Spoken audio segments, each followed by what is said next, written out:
మీ పిల్లలు ఏ పాపం చేయకుండానే వాళ్ళకి డిసీజెస్ ఎందుకు ట్రాన్స్ఫర్ చేశారు? నీకు సైనస్ ఉంది, దాన్ని రెక్టిఫై చేసుకోకుండా పిల్లల్ని కన్నావు, ఇప్పుడు వాళ్ళకి వచ్చింది. నీ ఫ్యామిలీలో స్ట్రాంగ్ హై బీపీ హిస్టరీ ఉంది, దాన్ని రెక్టిఫై చేసుకోకుండా పిల్లల్ని కన్నావు, ఇప్పుడు వాళ్ళకి వచ్చింది. నీకు మీ ఆవిడకి కొన్ని ఫుడ్ అలర్జీస్ ఉన్నాయి, అవన్నీ రెక్టిఫై చేసుకోకుండా పిల్లల్ని కనేసి. మీ కపుల్కి హైపర్ థైరాయిడిజం కానీ హైపోథైరాయిడిజం కానీ ఉంది, అవన్నీ రెక్టిఫై చేసుకోకుండా పిల్లల్ని కనీసం ఇప్పుడు వాళ్ళు కొంచెం తినగానే లావైపోతున్నారు, లేదా ఎంత తిన్నా గానీ అసలు అంతే బక్కగా ఉంటున్నారు. నీకు ఆర్థరైటిస్ ఉంది, ఎనీమియా ఉంది, నీకు మెంటల్ డిప్రెషన్ కూడా ఉంది. ఇవన్నీ రెక్టిఫై చేసుకోకుండానే మొగుడు పిల్లలిద్దరు పిల్లల్ని కనేశారు. ఇప్పుడు అవన్నీ వాళ్ళకి వారసత్వంగా జీన్స్ వచ్చాయి. మన రాజ్యాంగంలో ఒక రూల్ ఉంది, 100 మంది దోషులు తప్పించుకున్నా కానీ ఒక నిర్దోషికి మాత్రం శిక్ష పడకూడదు అని. మరి ఏ పాపం చేయకుండా ఈ చిన్న పిల్లలకి మీరు జెనెటికల్ గా అన్ని డిసీజెస్ గిఫ్ట్ గా ఇచ్చారే, మరి మీలాంటి వాళ్ళకి ఏ శిక్ష వేయాలి?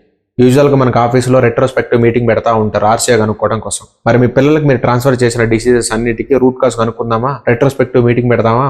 అప్పుడే కదా అసలైన దొంగ దొరికేది. మీ కపుల్ ఇద్దరు వినాయక చవితి రోజు వినాయకుడు ముందు పీటల మీద కూర్చున్నా, శ్రీరామనవమి రోజు పీటల ముందు కూర్చున్నా, దసరా రోజు 108 నిమ్మకాయలతో చేసిన దండని అమ్మవారి మెడలో వేసిన, తిరుపతికి వెళ్లి గుండు కొట్టుగాని హుండీలో 1,00,000 రూపాయలు వేసిన, వాస్తు పూజలు చేసుకున్నా, శాంతి పూజలు చేసుకున్నా, మీరు ఎలాంటి ఎన్ని పూజలు చేసినా సరే మీరు చేసిన తప్పుగా శిక్ష అనుభవించాల్సింది. యమధర్మరాజా ఆవాహయం.